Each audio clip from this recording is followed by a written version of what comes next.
زرګونه کلونه تاریخ لري. په افغانستان کې او په خاصه په کندهار کې دا یو خاص کلتور دی. سلامونه ستړي مه شئ. زه خپلواک یم. د کندهار ښار شکاپر دروازې ته راغلی یم.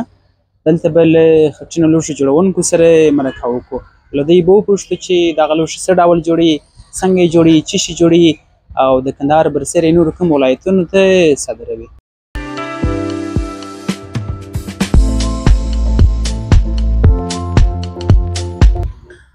سلامونه ستړي مه شئ. خپلواک یم. کندهار ښار شکاپر بازار ته راغلی یم.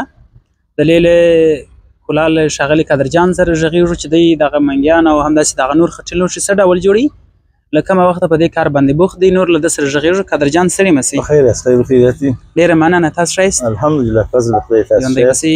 قادرجان له څه وخته راهیسې په دې کار باندې بوخت یې سرور؟ تقریبا 40 کاله کېږي. 40 کاله کېږي. له چا څخه مو دغه کار زده کړی دی؟ له پلاره څخه. له پلاره دې زده کړی دی. څه شي جوړوئ دلته؟ دلته د اوبو دپاره لوښي جوړوو. رقم منګیان، کنجانې، هغه بیا موږ خپل نومان لري. تقریبا 50 رقمه یا 40 رقمه شیان دي. دا د اوبو دپاره جوړوو. او د شلومبو د شوربا دپاره بیا پیالې جوړوو. له هغه تر څنګ د پل میاشدانیانې، کندانیانې، ګلدستې، رقم شیان جوړوو. څنګه چې د خاورو د لوښي څه یو شی جوړېږي هغه موږ جوړوو. د دوبي په موسم کې، دا چې اوس د دوبي موسم دی، په دې موسم کې څه شي ډېر جوړوئ؟ څه شي ډېر خرڅېږي؟ په دې موسم کې د اوبو لوښي ډېر خرڅېږي. د اوبو لوښي ډېر خرڅېږي او د شلومبو دپاره کنجانې ډېرې خرڅېږي. د اوبو لپاره څه ډول لوښي جوړوئ؟ د منګیانو تر څنګ نور کوم شیان جوړوئ؟ د منګیانو تر څنګ خمان جوړوو د اوبو دپاره، کنجانې جوړوو، کوزې، رقم شیان دي. نو یو رقم ګردي هغه موږ خپل نومان ورته دي لرو. د 50 رقمه شیان به وي تقریبا. د اوبو دپاره دا شیان جوړوو. دغه منګیان که پرېږدو که ولاړ شو، دغه پخوا د نانوایانو کې به کله چې دا تنورونه جوړېدله، دا به تاسو دلې ورته جوړول، بیا به دوی وړل هلته به یې ایښول. اوس دغه هم هغسې جوړېږي که یا ورځي ورې اوس ورته جوړوي؟ پخوا داسې ورې جوړېده. پخوا ورې جوړول. اوس موږ دغه ورته برابر کړي دي. دلې ور جوړ کړو، دلې ور پوخ کړو. دا تنور د مخه د ښاریان ډېر د نانوایانو سره په تکلیف وو. ورې به دننه په دکان کې تنور جوړوي، بیا به ورې په دکان کې پخوي. تقریبا 3 خروار لرګي به ورې په دکان کې به دودان او په بازار کې به دودان وو. اوس د دې تنور موږ ور جوړ کړو، ور پوخ یې کړو. سهار ډوډۍ پخه کې غرمې ته داسې درېږي چې بلې په یوه کېږي. بیا غرمه بیا ډوډۍ دغونه دغه موټر جوړه کړې ده. رښتیا هم. دغه ستاسو کاروبار په کوم موسم کې ډېر بازار لري؟ دوبي کې، په ژمي کې، په کوم موسم کې ډېر بازار لري دی؟ په دوبي کې ډېر بازار لري. په دوبي کې ولې؟ خو د اوبو د لوښو خلک ډېر استفاده کوي. اوس دا نور شیان چې د نورو شیانو په ارزښت هر سړی نه پوهېږي.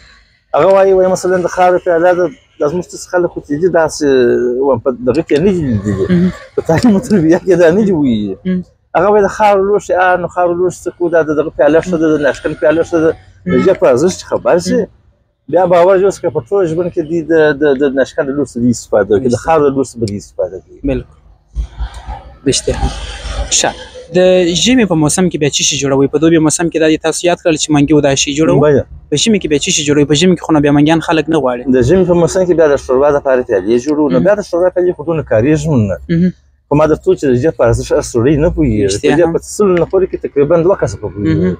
نو موږ دغه منګیان هم جوړوو. منګیان جوړوو، بیا ذخیره کوو د دوبي دپاره. په دوبي خو دا ډېر کارېږي. بیا موږ نه په رسېږو. یو سړی راځي وایي 2 زره دانې منګیان راکړه، بل سړی راځي وایي 1000 دانې راکړه. دا خو نه جوړېږي دستي په دستي. نو موږ ګودامونه ورته جوړ کړي دي. په دا ګودامونو کې به لا ذخیره کړي یم. په دا ژمي کې د منګیانو کار هم کوو، د منګیانو تر څنګ د رنګه کار هم ورسره کوو. ښه، زما مخته دغه خښته ده، دغه هم تاسو دلې جوړوئ؟ دا موږ دلې جوړوو. دا د څه شي لپاره استعمالیږي؟ دا تاریخي ځایونه چې دي، لکه دغه د احمدشاه بابا ګمبد چې د خلقي شریفي ګمبد چې د داسې تاریخي ځایونه چې دي، دا شیان چې دا تقریبا 100 کالو په ګارنټۍ زور کوم. دا 100 کاله د 100 کالو په ګارنټۍ زور کوم، ځکه چې دا ډېر هغه اصلي مواد په دې کې کار. اوس دغه پاکستاني خرڅ چینایي ډېر ځایونه ما لیدلي دي په دا ګمبد کې کار کړي دي. خپله راجله کېږي. دا نه د لمر مقاومت لري، نه د یخ مقاومت لري. دا چې دا په ښه کیفیت کې نه دي جوړې.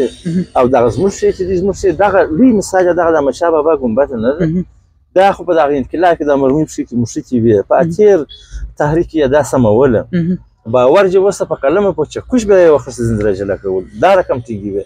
او دا نور خرڅ چې دا نور خرڅ دون مقاومت نه لري. نو زما د دولت د عوامو خلکو څخه د خپل وطنوالو څخه دا خواهش دی چې دوی باید اولین د خپل د وطن د شي استفاده وکړي. بالکل چې دا وطن باید پر مخ تګ وکړي. اوس ګوره د پاکستان نه دی، د پاکستان جاپاني شی په هېڅ صورت کې دوی نه پرېږدي.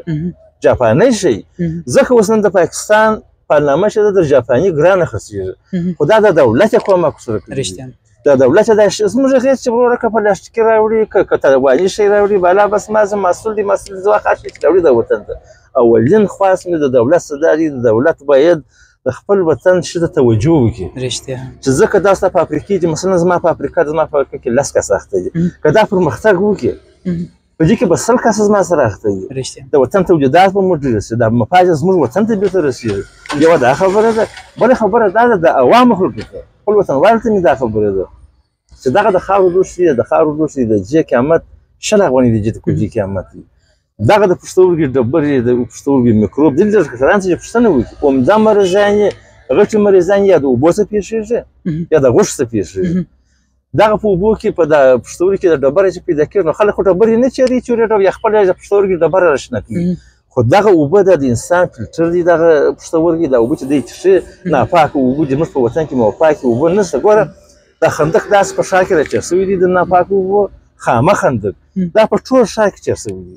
دا داسې برمې دي ورته پر 10 متره باندې برمه ده، خو دا ارتباط سره لري. دا ناپاکه اوبه دي. دا کنجي په اطمینان په ضمانت ټول افغانستان ته ټول کندهار ته زه اعلان کوم دی چې په کنجي کې اوبه واچوي فقط 100 لیکې د دې کښېږدي. که 1000 میکروب په دا کنجي کې و د کنجي په اوبو کې په ټول افغانستان کې د ټولو په نمایندګي به په د ښار کې څو کنجي ولاته رسېدلي. دا به داسې خوا پاکې اوبه وي چې دغه مدني اوبه چې د بوتل یې در دې به هم خوند علاوه یې او در دې به هم میکروب نه وي په ګډ. نو دوی باید د خپل وطن د شان څخه کار واخلي. نو د جې قیامت 100 افغانۍ دا باید په د یوه نفر دپاره په ټوټل کار کې 100 افغانۍ پر ده باندې مصرف راځي په ټوټل کار کې. نو دا پښتورګي کې چې ډبره پیدا شي په څه عملیات وکړي؟ دا پښتورګي کې چې میکروب پیدا شي په څو دی تداوي کوي؟ په یوه نسخه چې ډاکټر ته ورسه 2000 افغانۍ درڅخه اخلي. هم به د وطن پرمختګ شي، هم به د سیاحت لپاره ګټه ورسېږي، هم به وروره دغه مفاد په خپل وطن کې پاتې وي. د حکومت څخه مو دا توقع تقاضا ده باید په دغه هوټلو کې ساتي عامه په دغه هوټلو کې دا د ټورستان پراته دي په میاشت میاشت یې پرېولي نه. ته خپل فکر وکړه، ته په یو ګیلاس کې نشکن په ګیلاس کې اوبه واچوه، داسې په سر باندې راپورته کړه، یو رقم میکروب دې پکې کې په سترګو معلومیږي چې دا پورته چې دا میکروب یې سره دا په پلاستیکي او په نشکن په لوښ کې دا میکروب دی، دا کنجي دا جذبوي. باید د هوټلو څخه دغه شان باندې چې په هوټلو کې دغه ټورستان موږ جوړ کړي دي، دغه ټورستان موږ جوړو، باید په هوټلو کې دا ټورستان کښېږدي، باید په کورونو کې کښېږدي. همدجه دا اوس باور چې وکړه خپلواک صاحب دا که د چین سره تللی یا د بل هېواد سره تللی په کارټن په پلاستیک کې د یوې کنجي قیامت به 1000 افغانۍ وي. دا هم یو وارې د جېب ته کېدنګ 50 افغانۍ ګټه چې 15 بوتل اوبه دا پکې کې ځایېږي، دا یې 50 افغانۍ ده. هر چا خو په فلټر اوبه وس نه رسېږي. موږ وطن چې دی غریب هېواد دی، غریب خلک موږ دي، نو دا ډېره فایده موږ رسولې ده خلکو ته. فایدې د دولت ورایت ټوله کله چې دغه شان جوړوئ دغه خاورې څخه له عادي خاورې څخه ګټه اخلئ استفاده کوئ که یا د دې خاورې جلا ده؟ یا د خپله مخصوصه خاوره لري، د خپله مخصوصه خاوره لري. اوس دغه زموږ خاوره چې دا په هر ځای کې نشته، یوازې دغه د کرز و کلچاباتو د ذاکر په دغه علاقه باندې دا خاوره پیدا کېږي، ډېر مخصوصه خاوره ده. دا د خاورې څخه کار نه کېږي. دغه خاورې چې کله بیا تاسو دغه شان ورڅخه جوړوئ دغه اوګیره چې ورته نیسئ بله دا د نورو اوګیرو غوندې عادي ده که یا دا خپل ځان ته جلا طریقې لري؟ یا خپل ځان جلا طریقې لري. دا داسې اوزونه موږ ورته جوړ کړي دي، اوز د اوبو ډک و، بیا د خاوره غلبېلوو، بیا د اوز اچوو، بیا کښته شي چې کښته شي مثلا سهار مو دا اوګیره کښته کړله، ماپښین بیا دا بېرته راکاږي دا خټه، بیا مو نور خاوره ورته غلبېل کړي میده په دې یې کلکوو، دا بیا وړي په خونه کې ږدي، بیا سبا سهار کارګر پر راوځي بیا پر خیجي ښه په ښه کړه دا خاوره بیا دغې بیا لوښ ته ځي. لیدونکي تا وینې دغسې مثلا که چېرې دوی د یو شي فرمایش ولري هغه تا ته راوړي هغه ته ورته جوړولی شي؟ بلکل. که د هر شي فرمایش وي ښه ته دوی ته جوړولی شي. اوس کېدای شي مثلا دوی شان نه یې لیدلې فرمایش ونه لري، ته دوی ته څه وایې چې مثلا څنګه شی ورته جوړولی شي، څه شي ورته جوړولی شي؟ کوم شي سره علاقه چې د دوی لري، که د اوبو سره علاقه لري د اوبو شي سره علاقه لري د اوبو شی ورته جوړولی شي. که مثلا د المارۍ د شي سره علاقه دوی ولري د المارۍ شی ورته جوړولی شي. که د میز د شي سره علاقه ولري د میز شی ورته جوړولی شي. چې څنګه د علاقه د یو شي سره هغه شی ورته جوړولی شي ورته شي دلې حتما هغه شی ورته جوړولی شي. دغه شان چې تاسو دلې جوړوئ دا دلې یوازې کندهار کې خرڅېږي که یا نور ولایتونو ته هم بیا تاسو استوئ؟ یا دا د مخه هلمند ته تلله یوازې او روزګان ولایت ته تلله.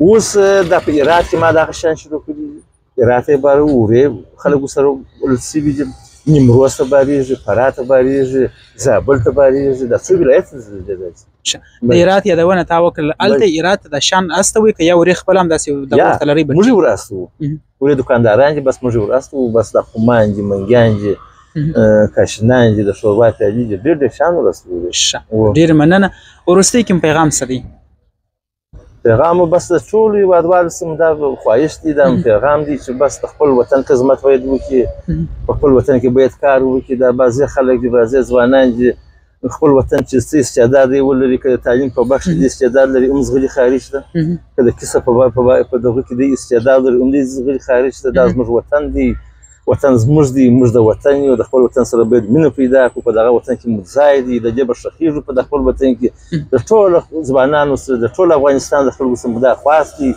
چې دوی کوم استعداد چې لري دا دوی په خپل هېواد کې باید دوی استعمال کړي ډېره مننه ستاسو هم یو ځای مننه درنو لیدونکو قادر جان استاد له ده سره وغږېدلو ورزه به تر یو بل کارګر پرې هم ورځو له هغه سره به مرکه کوله موږ سره اوسېږي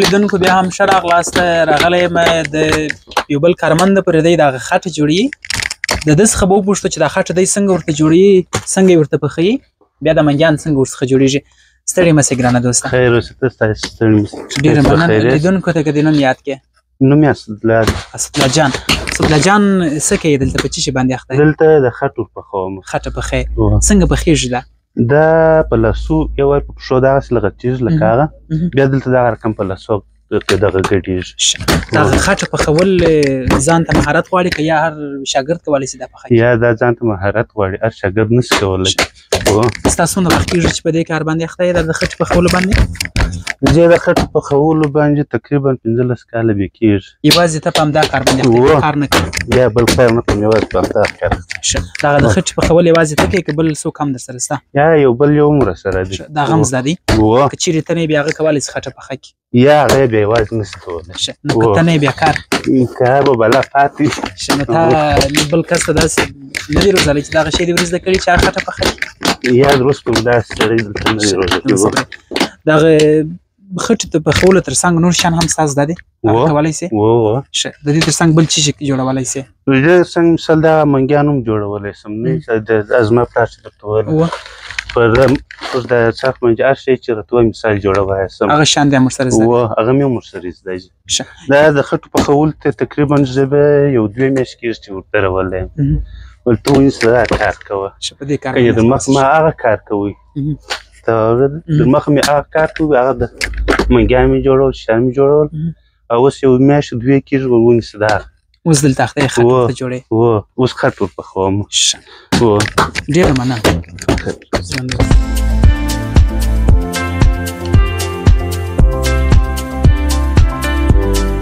درنو لیدونکو بیا هم ښه راغلاست راغلی یم تر یو بل شاګرد پورې هم راغلی یم دی هم دا د اخته دی کار کوي له ده سره به هم وغږېږو ستړي مه سئ ګرانه دوست نوم دې لیدونکو ته یاد کړه نوم یې جلیل احمد جلیل جانه څومره وخت کېږي چې په دې کار باندې اخته یې 3 کاله کېږي 3 کاله څه شي دې زده کړي دي اوس په کښې کې شانو د کنجانې جیب څلور رقمه تقریبا داسې مې زده کړي 3 کاله یوازې کنجانې جوړولی سې نور دغه کاشي لوښي او د تنورانو دا شی نسي جوړولی تنوران یا هغه نو بیا نور کارګري ښه نور کارګر څومره وخت خو دې یاد کړي چې 3 کاله کېږي په دې کار باندې اخته یم د دې کار در څنګ مکتب وایې یو بل کار کوي نه کوي ټوله ورځ دلې داسې نو د لمانځګره دلې یم او مکتب مې ویلي اوس مې پرېښي دي نو داسې کار نه اوس ښه مکتب دې ویلي دې پرېښي دي نو اوس د دغه کار ته در مازګره د لیکې د مازګره وروسته بیا نسې کولی چې مکتب ووایې درس نور شی ووایې ورته نیت مې دی نیت یې دی کله به یې شروع کړې له خیره